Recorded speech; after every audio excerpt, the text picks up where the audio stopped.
ہل چلا رہا ہے۔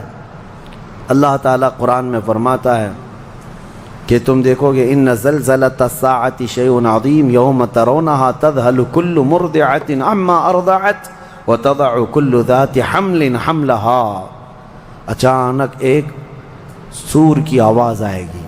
وہی سور آج ہم نے تلاوت میں پڑھا ہے۔ اسرافیل علیہ السلام اللہ کے ایک فرشتے ہیں، ایک باجے کی شکل کی چیز وہ لے کر کھڑے ہیں، وہ بجانا شروع کریں گے۔ شروع میں دھیمی دھیمی آواز آئے گی اور یہ آواز بڑھتی چلی جائے گی، بڑھتی چلی جائے گی، یہاں تک کہ یہ آواز اتنی سخت ہو جائے گی کہ جو جہاں تھا وہیں کھڑا رہ جائے گا۔ کپڑا کاٹ رہا تھا اس کے ہاتھ سے کینچی گر گئی، جو کھیتی باڑی کر رہا تھا، ہل چلا رہا تھا، وہ وہیں کا وہیں رک جائے گا۔ دودھ دوہنے والا اس کا ہاتھ ویسے ہی رہ جائے گا، یہاں تک کہ حاملہ عورتوں کے پیٹ سے بچہ نکل کر گر جائے گا، جو عورتیں حمل سے ہوں گی۔ اور اس کے بعد پھر ایسی غشی، پھر سب پر موت طاری ہوگی اور زلزلے آئیں گے اور پوری زمین کو ہلا کر کے ختم کر دیا جائے گا۔ یہ قیامت ہے، یہ قیامت ہے۔ سور پھونکنے پر سارے انسان جتنے روئے زمین پر ہیں سب کے سب ختم ہو جائیں گے۔ اس کے بعد اللہ تعالیٰ فرماتا ہے ثم نفخ فیہ اخری، پھر دوسری بار سور پھونکنے کا حکم ہوگا۔ لیکن کیسے؟ سور جب حضرت اسرافیل علیہ السلام پھونکیں گے، پہلے انسانوں کی موت، پھر یہاں پر جتنی مخلوقات ہیں، جنات ہیں، جانور ہیں، سب کی موت۔ چرند پرند تو چھوڑے، نباتات، یہ پیڑ پودوں میں کی جان ختم۔ چاند سورج کو جب ختم کر دیا گیا تو پھر کوئی چیز ہی نہیں، ستارے، چاند، سورج سب، بلکہ اللہ تعالیٰ کے جتنے ملائکہ ہیں، جبرائیل امین علیہ السلام سے لے کر دوسرے ایک فرشتے تک، سارے ملائکہ کو بھی موت آئے گی، سب موت کے شکار ہوں گے۔ اور سارے جب انتقال کر جائیں گے تو پھر بچتا کون ہے؟ صرف حضرت اسرافیل علیہ السلام، جنہوں نے سور پھونکا۔ اب ان کو سور پھونکنے کا حکم جو تھا وہ کہا جائے گا روک دو اب۔ پھر اللہ تعالی حضرت اسرافیل علیہ السلام کو بھی موت طاری کرے گا، اور روح نکالنے والا فرشتہ کون ہے؟ ملک الموت اسرائیل علیہ السلام۔ اب تک یہ سب کی روح نکال چکے ہوں گے، اور پھر اللہ تعالیٰ اسرائیل علیہ السلام کی بھی روح نکال دے گا۔ اسرائیل جو سب کی روح نکالتے ہیں، ان کو بھی موت ہے، ان کو بھی موت ہے۔ اور پھر ہم نے پڑھا کل شیء ہالک الا وجہہ، ہر شے فنا ہو جائے گی سوائے رب العالمین کے۔ کل من علیہا فان ویبقى وجہ ربک ذو الجلال والاکرام، جو کچھ بھی ہے سب فنا ہو جائے گا، تمہارے رب کی ذات صرف باقی رہے گی، کوئی نہیں باقی رہے گا۔ پھر جب مولا کی مرضی ہوگی، رب تبارک و تعالیٰ دوبارہ اسرافیل علیہ السلام کو اٹھائے گا۔ اسرافیل علیہ السلام دوبارہ اٹھیں گے، اور پھر ان سے کہا جائے گا دوبارہ سور پھونکو، پھر سے پھونکو۔ اب جب دوبارہ حضرت اسرافیل علیہ السلام سور پھونکیں گے تو یہ زندگی کا سور ہے۔ پہلے والا یہ نفخہ اولا اس کو کہتے ہیں، وہ موت کا تھا، اور نفخہ ثانیہ حیات کا ہے، زندگی کا ہے۔ اب رب تعالیٰ نے جو وعدہ فرمایا تھا کہ ہم تمہیں موت کے بعد دوبارہ اٹھائیں گے، یہ وعدہ اس وقت پورا ہوگا۔ اب دوسرے مرتبہ جب سور پھونکنا شروع کرتے ہیں اسرافیل علیہ السلام، کتنے انسان آئے گئے، آدم علیہ السلام سے لے کر قیامت تک، سب وہ زمینوں میں جہاں کہیں ہوں گے، کسی کو جلا کر ختم کر دیا گیا ہو، کسی کو جانور کھا گیا ہو، کسی کو پانی میں ختم کر دیا ہو، کسی بھی طرح سے، لیکن مولا تعالیٰ سب کو اٹھانے والا ہے۔ لیکن فرمایا حدیث پاک میں ہے کہ یہ دوسری سور پھونکنے کے بعد سب سے پہلے روئے زمین پر جو اٹھیں گے وہ محمد الرسول اللہ کی ذات۔ میرے آقا صلی اللہ تعالیٰ علیہ وسلم فرماتے ہیں میں اپنی قبر سے اٹھوں گا سب سے پہلے، اور محشر کے میدان کی طرف جو حضور جائیں گے تو فرماتے ہیں حضور صلی اللہ علیہ وسلم اٹھیں گے، ان کے بعد ابو بکر صدیق، ان کے بعد عمر فاروق رضی اللہ تعالیٰ عنہ، پھر ساری کائنات کو اللہ اٹھائے گا۔ اور جب رسول کریم صلی اللہ تعالیٰ علیہ وسلم فرماتے ہیں میں میدان قیامت میں اس حال میں آؤں گا کہ میرا ایک ہاتھ ابو بکر کے کندھے پر ہوگا، دوسرا عمر ابن خطاب کے کندھے پر ہوگا۔ یقیناً وہ اس دن کے دولہا ہے۔ قیامت کا منظر ہے جب رسول کریم صلی اللہ تعالیٰ علیہ وسلم تشریف لائیں گے۔ اور اس کے بعد رب تعالیٰ نے فرمایا، سورہ زمر میں 2 آیتیں آئی ہیں، وَسِيقَ الَّذِينَ كَفَرُوا إِلَى جَهَنَّمَ زُمَرًا، اب جو کفار تھے ان سب کو کھینچ کر کے لایا جائے گا میدان قیامت میں۔ پہلے تو میں آپ کو بتا دوں پوری تفصیلات قیامت کے میدان میں، اس کے بعد ان آیتوں کی تفسیر پر آتا ہوں۔ پھر جب سب کو اٹھا دیا گیا تو ایک زمین ہوگی، اب وہ زمین کہاں ہوگی وہ اللہ بہتر جانتا ہے کس جگہ، کیونکہ یہ زمین ہے ہی نہیں، یہ آسمان ہے ہی نہیں، تو پھر اس وقت بنے گا کیا یہ اللہ ہی بہتر جانے۔ کہاں بنے گا، کس طرح بنے گا، اس میں ہم نہ سوچ سکتے ہیں نہ مثال دے سکتے ہیں۔ اب آپ مجھے بتاؤ، یہ جو زمین جس پہ آپ بیٹھے ہیں یہ ختم ہونے والی، کیا رہے گا نیچے؟ آسمان جو دکھ رہا ہے یہ بھی ختم ہونے والا ہے، پھر کیا رہے گا اوپر ہمیں نہیں معلوم، لیکن اللہ کریم ایک زمین بنائے گا جس کے متعلق کہا گیا وہ تانبے اور پیتل سے بنی ہوئی ہوگی، یہ مٹی والی زمین نہیں۔ اور پھر اس کے بعد سورج کو پھر دوبارہ زندہ کیا جائے گا اور سورج کو سب کے سروں پر لا کر کھڑا کر دیا جائے گا۔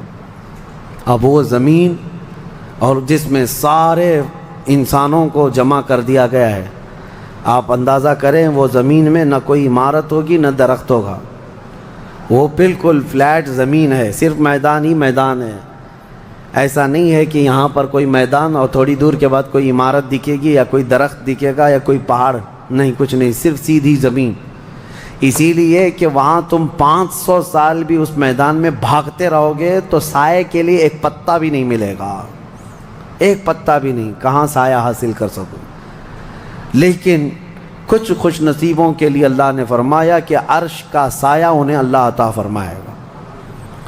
وہ کون لوگ ہیں؟ ان میں کئی لوگ ہیں، جس میں سے ایک ہی میں بتاتا ہوں، رجل تعلق قلبہ بالمساجد، وہ ایسا آدمی جس کا دل مسجدوں میں لگا ہوا ہے، قیامت کے دن اسے اللہ عرش کا سایہ عطا فرمائے گا۔ آپ کی نماز ہو گئی، بیٹھے کیوں ہیں؟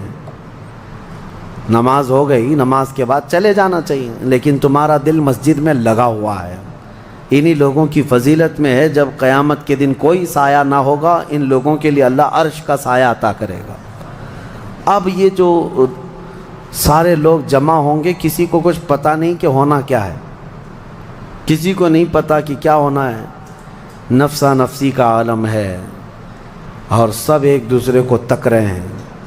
اب یہی مسئلہ ہے کہ سارے لوگ وہاں پہ، کفار بھی ہوں گے، مشرکین بھی ہوں گے، جتنی امتیں پہلے آئی تھی وہ بھی ہیں، انبیاء بھی ہیں، اولیاء بھی ہیں، صلحاء بھی ہیں، صحابہ بھی ہیں، علماء بھی ہیں، سب ہیں، لیکن کسی کو کچھ سوچتا نہیں کہ کیا کیا جائے۔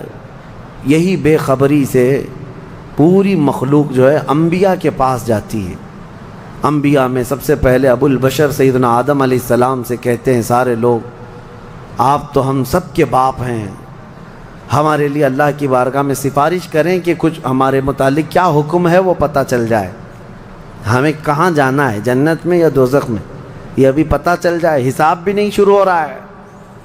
تو آدم علیہ السلام نے فرمایا، وہ فرمائیں گے کہ اے لوگو جاؤ، اس لیے کہ مجھے ڈر ہے اللہ کریم کی بارگاہ میں نے جنت میں وہ ممنوع شجر کا جو پھل کھا لیا تھا، مجھے آج بھی اس کا احساس ہے کہ کہیں رب تبارک و تعالیٰ مجھے اس پر عتاب نہ فرما دے، جاؤ کسی اور کے پاس۔ جتنے نبیوں کے پاس یہ قوم جاتی تھی وہ انبیاء کرام یہ کہتے آج ہمیں خوف ہے اللہ کریم کی بارگاہ میں، وہ قہار ہے، وہ جبار ہے۔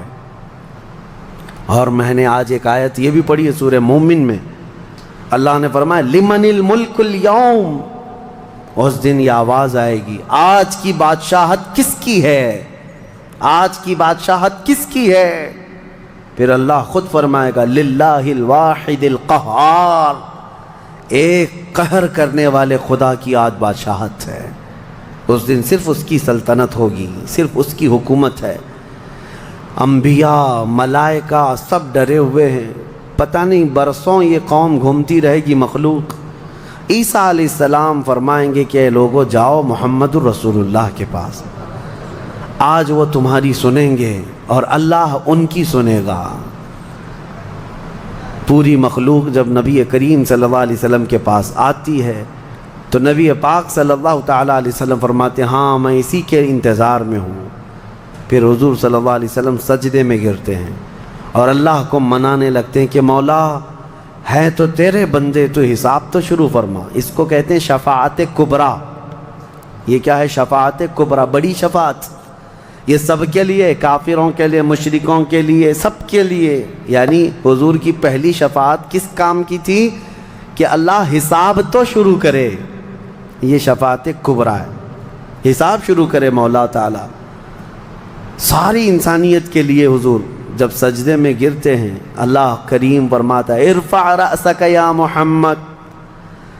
حضور نے یہ فرمایا ہے کہ اس دن میں سجدے میں ایسی ثنا اور ایسی حمد بیان کروں گا اللہ کی جو آج تک کسی نے نہیں بیان کی ہوگی، اور اسی دن مجھے اللہ وہ تلقین بھی فرمائے گا۔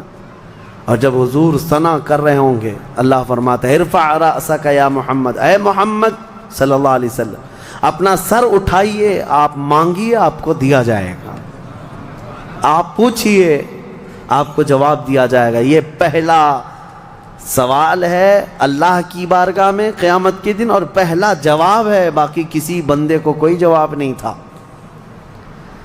اللہ کی بارگاہ میں حضور نے جب یہ عرض کیا تو رب تعالیٰ فرماتا ہے ملائکہ کو جس کی ڈیوٹی تھی، جس کا کام تھا کہ میدان قیامت میں میزان عمل لگا دیا جائے، حساب و کتاب ہوں، سب کے نام اعمال ان کے ہاتھوں میں دیے جائیں، سب کو پڑھنے کا حکم دیا جائے۔ اب حساب کا آرڈر آ گیا، حکم آ گیا، تو لوگ تھوڑی راحت کی سانس لیتے ہیں کہ چلو حساب شروع ہونے والا ہے، لیکن ابھی اتنا آسان نہیں ہے، اتنا آسان نہیں۔ اب فرشتے لا رہے ہیں سب کے اعمال نامے۔ لوگوں کو ایسا لگتا ہے اعمال نامہ یہ 4 پنے کا ہوگا، ہاں جیسے ایگزام پیپر میں فل شیٹ A4 سائز کی شیٹ لے کر کے بیٹھتے ہیں۔ قرآن میں تو اللہ تعالیٰ نے فرمایا کہ جب نامہ اعمال فرشتے لے کر کے آئیں گے تو کتنے ہوں گے پتہ ہے؟ تمہاری نظر جہاں تک جاتی ہوگی وہاں تک صرف کتابیں تمہاری ہوں گی، صرف تمہاری کتابیں فرشتے لاد کر کے لا رہے ہوں گے۔ اس میں سب لکھا ہوگا، زندگی میں جتنی مرتبہ باتیں کیا تھا، جو کچھ بھی کیا تھا، سب ڈیٹیل ہوگا۔ اور ہر آدمی وہاں پکار کر کے کیا کہتا ہے؟ ما لہذا الکتاب لا یغادر صغیرۃ ولا کبیرۃ الا احصاها۔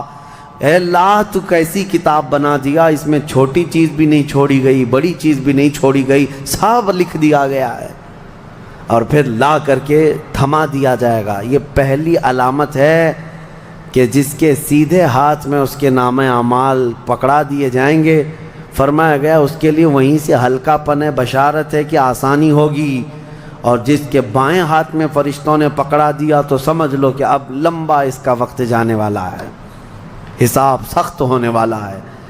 یہ تو صرف پڑھ کے سنانا ہے، اور اس کے بعد پھر پکڑ ہوگی کسی کام پر۔ یہ تو نے کیوں کیا تھا، اس کی وجہ بتا۔ یہ تو نے کیوں کھایا تھا، اس کی وجہ بتا۔ اس کے ساتھ ایسا کیوں کیا تھا، اس کا سبب بتا۔ صرف پڑھ کر کے سنانا نہیں ہے، جو کیا تھا اس کی وجہ بتانا ہے۔ اور جب وجہ کچھ نہ ہوگی، حکم آ جائے گا کہ انہیں اوندھے منہ کھینچ کر کے دوزخ کی طرف لے جائیں۔ یہ قیامت کے دن ہو رہا ہے۔